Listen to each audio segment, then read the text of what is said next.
सरकार यूसीसी के लिए आई थी, लेकिन यूजीसी क्यों ले आई? देखिए, आज हमारी लोकतांत्रिक व्यवस्था के लिए सबसे बड़ी चुनौती वोट बैंक बन चुका है।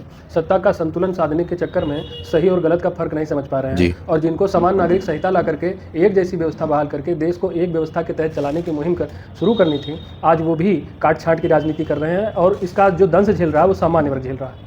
क्या आपको लगता है कि इससे देश का विकास होगा, देश के सभी श्रेणी के लोग आगे आ पाएंगे? देखिए, सामान्य वर्ग ने जब सदैव उसने देश हित की बात की, और जब हम देश हित की बात करते हैं तो उसमें हमारी समग्र सोच सामने आती है, जिसमें हम कहते हैं कि संपूर्ण हमारे देश का चौमुखी विकास हो, उसमें हर वर्ग का विकास होना चाहिए। हम किसी भी वर्ग के विकास में आड़े नहीं आना चाहते हैं। आप शिक्षा के क्षेत्र में ही देखिए, जब देश आज़ाद हुआ तो हम क्या सरकार ने इतने विद्यालय स्थापित किए जनसंख्या के हिसाब से? प्राइवेट सेक्टर आप समझ लीजिए, चाहे जो तमाम जमींदार थे, लैंडलॉर्ड थे, जो कॉमन लोग थे, उन लोगों ने गली गली चौराहों हर जगह क्षेत्र हर जगह शिक्षा का प्रचार प्रसार बढ़ा, उन लोगों ने अपने स्कूल स्थापित किए और शिक्षा के स्तर में भारी इजाफा हुआ। तो एजुकेशन को बढ़ाने के लिए जिन लोगों का योगदान था, जो आज उन्हीं को आप उपेक्षित कर रहे हैं। फिर आप अगर ये कहते हैं कि नहीं, हमारी संख्या 85% है, जिसकी संख्या जितनी भारी उसकी उतनी हिस्सेदारी, तो अगर आप 85% हैं तो फिर शोषण हो कैसे रहा है? फिर ये चिंता का विषय है ना।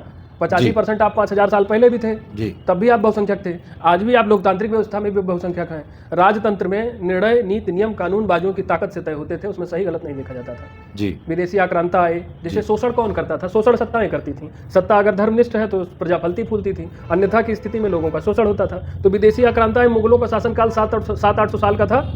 उन्हीं मुसलमानों को बामसेफ कहता है कि हमारे भाई हैं, स्वदेशी हैं, और ब्राह्मणों को कहता है विदेशी हैं। तो इसको हम क्या माने? जेएनयू में कहा जाता है ब्राह्मण बनिया भारत छोड़ो, और डफली पीट पीट कर ही बताया जाता है कि तिलक तराजू और तलवार, इनको मारो जूते चार। तो ये सब क्या है? मायावती जी किसी समय में यही भाषण दे रही थी, यही था उनका। आज कह रही हैं कि ब्राह्मण सब दलों में उपेक्षित हैं, और एक पॉलिटिकल कार्ड उन्होंने खेला है कि हमारे पास हम सम्मान देंगे। जब गेस्ट हाउस कांड हो रहा था और इनके साथ लोग दुर्व्यवहार कर रहे थे, तो हमारे ही एक ब्राह्मण भाई ब्रह्मदत्त द्विवेदी ने इनकी लाज बचाई थी। तो ब्राह्मणों के खिलाफ जहर उगलने से पहले इतिहास को पढ़ लीजिए, चीज़ों को समझ लीजिए। ब्राह्मणों ने देश को सर्वोपरि रखा है, अपने आप को बाद में रखा है। और आप कहते हैं कि हमारा शोषण हुआ है, मैं अपने शोषण की बात करना चाहता हूँ। जब विदेशी आक्रांता आए तो क्षत्रिय उनसे लड़ते लड़ते शहीद हो जाते थे, लेकिन देश में घुसने नहीं देते थे। 400-500 सालों तक एक ऐसा क्षेत्र रहा जहां से आक्रांता विशेष कराते थे, वहां से उन लोगों ने 500 सालों तक विदेशी आक्रांताओं को घुसने नहीं दिया। हमारी संप्रभुता, हमारी एकता, अखंडता हमारे देश की बची रही। अभी बताइए, आज उन क्षत्रियों के वंशजों को आप क्या दे रहे हैं? आरक्षण दे रहे हैं, SC/ST एक्ट दे रहे हैं, उनके साथ भेदभावपूर्ण नीतियां बना रहे हैं। क्या इसीलिए उन्होंने अपनी गर्दनें कटवाई थी? किसी ने गर्दनें कटवा ली अपने देश की संस्कृति बचाने के लिए, और किसी ने कुछ और कटवा लिया अपने देश की संस्कृति निपटाने के लिए। इस पर भी विचार होना चाहिए। बिल्कुल विचार होना चाहिए। यही नाथूराम गोडसे ने जब गांधी को गोली मारी थी तो वो चित्पावन ब्राह्मण समाज से आते थे। ढूंढ कर चित्पावन ब्राह्मण समाज का घर जलाया गया, संपत्ति के साथ छेड़छाड़ हुआ, तरह तरह की उनको यातनाएं दी गई। उस समय कहाँ था व्यवस्था? यहाँ कश्मीर में 90 में सेना थी, पुलिस था, संविधान था, सब कुछ था। लाखों को कश्मीरी पंडितों का पलायन हुआ, उनकी हत्याएं हुई, लूट हुआ, डकैती हुआ, बलात्कार हुआ। बताइए, हमारा शोषण नहीं हुआ? धर्म को बचाए रखने के लिए, सनातन को जीवित रखने के लिए हमने क्या कुछ नहीं किया? अब इस लोकतांत्रिक व्यवस्था में हम 5000 साल से शोषक बने हुए हैं, और शोषण जिनका हो रहा है वो प्रधानमंत्री, मुख्यमंत्री, IAS, PCS, आला अफसर सब कुछ बनकर भी अभी अपनी जातीय पहचान को त्याग नहीं पाए। अभी भी यहाँ पर देश का राष्ट्रपति ST है, अभी भी देश का राष्ट्रपति OBC है। कहीं लिखना होगा तो उस जातीय पहचान को त्याग नहीं कर सकते। अरे इस SC, ST, OBC, पहले तो हमें समझना होगा कि आरक्षण का उदय कहाँ से हुआ। ये आरक्षण की जो उदय हुआ है ये अंग्रेजी शासनकाल में हुआ है। 1909 का जो एडमिनिस्ट्रेटिव रिफॉर्म लेके आए थे, मार्ली मिंटो रिफॉर्म, फिर 1919 का जो आया था administrative reform, Montagu Chelmsford reform, Poona pact, communal award 1932, ये सब क्या थे? जब देश में ऐसा संकट आया कि सभी अन्य वर्गों को लोग अपने अपने लिए अलग निर्वाचन मंडल की मांग कर रहे थे, सिखों के लिए, दलितों के लिए, मुसलमानों के लिए, तो वहाँ गांधी जी और डॉक्टर अम्बेडकर में संधि हुई थी, जिसको पूना पैक्ट के तौर पे हम लोग जानते हैं। वहाँ पर निर्धारित हुआ कि सीटें आरक्षित होंगी। क्या ब्राह्मणों ने अपने लिए अलग निर्वाचन मंडल की मांग की थी? जबकि कांग्रेस का इतिहास और आजादी की लड़ाई का नेतृत्व आप देख लीजिए, 70 नहीं 90% तक ब्राह्मणों ने नेतृत्व किया है। बावजूद इसके, संख्या में कम होने के बावजूद भी और प्रभावशाली होने के बाद भी आप कहते हैं कि हमें 5000 साल से हम जातिगत आरक्षण हमको प्राप्त है। हमने जो सत्ताएं बनाई, हमने जो साम्राज्य खड़ी किए, वो किसी ने ला करके हमको झोली में नहीं दे दिया था। राजतंत्र में सीमा का विस्तार, राज्यों का फलना फूलना, उसकी बढ़ोतरी करना, ये बाजुओं की ताकत से तय होता था, वोट से नहीं होता था। आज व्यवस्थाएं वोट से बदलती हैं। लोकतंत्र में राजा वोट से पैदा होता है। अब आप सोचते हैं राजतंत्र की समस्याओं को आप लोकतंत्र व्यवस्था में उठाते हैं। 5000 साल पहले तुम्हारे बाप के साथ जो हुआ उसका दोषी आज के सामान्य वर्ग को तुम बताते हो। किस आधार पर? कौन सा गोला सुबह सुबह ले लेते हो, माल फूंक लेते हो? तो तुमको सही गलत का कोई निर्धारण नहीं होता है।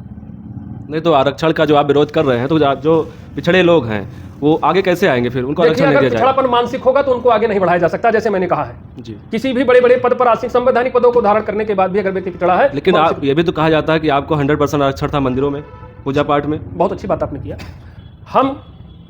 हमारे धर्म में वर्ण व्यवस्था थी। अगर वर्ण व्यवस्था से अत्याचार हुआ हो तो पूरे विश्व का इतिहास सामने उठा के रखिए और बताइए। अगर अमेरिका तरक्की किया तो उसके पुराने सामाजिक ढांचे को अध्ययन करिए, क्या उसमें वर्गीकरण नहीं था? समाज का वर्गीकरण होता है गुण, कर्म, स्वभाव, आचार व्यवहार और ज्ञान के आधार पर। अगर हम मंदिरों का दान लेना, दान देना, ज्ञान लेना, ज्ञान देना, शिक्षा का प्रचार प्रसार, सनातन संस्कृति का संरक्षण संवर्धन। आप मंदिरों की बात करते हैं, मंदिरों में हम क्यों बैठे थे? मंदिरों में जो शिक्षित है वही तो बैठेगा, वहाँ लकड़हारा जाके बैठ जाएगा क्यों? मैं प्रश्न आपसे कर रहा हूँ। और आप मुझे कहते हैं कि 100% आरक्षण मुझे प्राप्त था, तो शासन व्यवस्था में क्षत्रिय को 100% आरक्षण प्राप्त था, ज्ञान की व्यवस्था में ब्राह्मण को 100% आरक्षण प्राप्त था। हाँ, लेकिन ये भी प्रश्न उठता है कि जो है शिक्षा का अवसर नहीं दिया गया उनको। शिक्षा का अवसर नहीं दिया गया। पहली बात तो आप शिक्षित होने को तैयार होइए।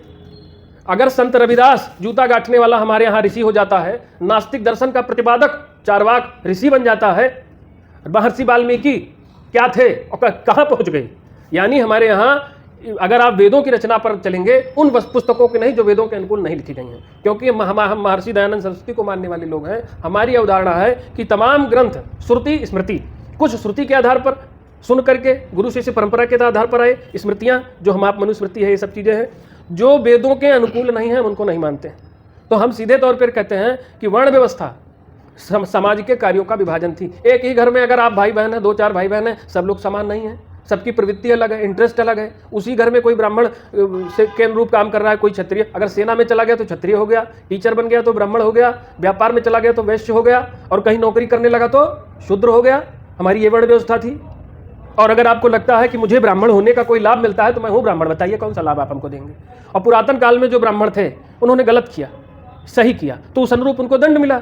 अच्छा किया तो अच्छा पाए, गलत किया तो गलत पाए, लेकिन कभी भी अपने देश की संस्कृति के खिलाफ नहीं खड़े हुए। तो ये जो आरक्षण वाली बात थी, 5000 साल से हमने किसी को पढ़ने नहीं दिया, आगे बढ़ने नहीं दिया, तो ये गलत धारणा है। ये कपोल कल्पित कहानियों के माध्यम से पहले परंपरागत वो जो पेशे होते थे वही सब चलते थे। पढ़ने कैसे नहीं दिया गया? आप अगर किसी लकड़हारे के यहाँ पैदा हुए हैं, तो हमारे यहाँ कोई लोहार के यहाँ पैदा हुआ है, कोई सोनार के यहाँ पैदा हो रहा है, तो उसी घर में वो सोनारी सीख रहा है, लोहारी सीख रहा है, लोहे के उपकरण बना रहा है, तलवार बना रहा है, तमाम चीज़ें बना रहा है, सोने के आभूषण बना रहा है, उसमें तो उसको 100% आरक्षण है ना। आज कोई गोल्ड ज्वेलरी की कंपनी खड़ी कर देता है, कल्याण ज्वेलरी। नहीं तो देश में यदि आरक्षण ना हो तो क्या व्यवस्था होगी जिससे जो शोषित है, पीड़ित है? मैं कितनी बार बताऊंगा इस बात को जी। जिनको लगता है शोषित है, वंचित है, पीड़ित हैं, तो उनको संसाधन दीजिए, व्यवस्थाएं दीजिए, वो सारी चीज़ें मुहैया कराइए जो उनके आगे बढ़ने में समस्या उत्पन्न करें। लेकिन आप 0 नंबर लाने पर भी उनको MD MS बना देंगे, आरक्षण देकर के सेना से देश की सुरक्षा पे खड़ा कर देंगे, 0 नंबर लाने पर उनको गणित का अध्यापक आप बना देंगे, पॉलिटिकल रिजर्वेशन देंगे। जो व्यक्ति राजनीति का ककरहा नहीं पता है, देश का इतिहास, भूगोल, नागरिक शास्त्र उसको पता ही नहीं है। लेकिन संविधान तो समानता की बात करता ही है। संविधान, यही तो सबसे बड़ा रोना है। आपने बड़ी हास्यास्पद बात कही थी कि संविधान समानता की बात करता है, तब काहे रो रहे हैं, चिल्ला रहे हैं UGC आ गया। अगर संविधान समानता की बात करता तो अन्य वर्गों के लिए अलग अलग कानून क्यों बनाता? संविधान सबके लिए एक विधान, कहाँ है व्यवस्था? हमने इस सरकार से उम्मीद की थी कि UCC लेकर आएगी, समान नागरिक संहिता लेकर के आएगी, लेकिन क्या है? Directive principles of state policy का भी आपने ध्यान नहीं रखा। हुजूर, आप तो सत्ता का संतुलन बनाने के चक्कर में, काट छाट के चक्कर में है। यही हाल रहा, यही रवैया रहा तो आप सिविल वार की तरफ बढ़ेंगे। और जो नेपाल में हुआ, जो बांग्लादेश में हुआ, अरे जब देश का बेड़ा गर्क कर दोगे तो सत्ता कहाँ चलाओगे? और इस देश को छोड़कर भागोगे कहाँ? तुम नारा देते हो बटेंगे तो कटेंगे, अरे तुमने तो स्वयं ही बांटने की मुहिम चला दी।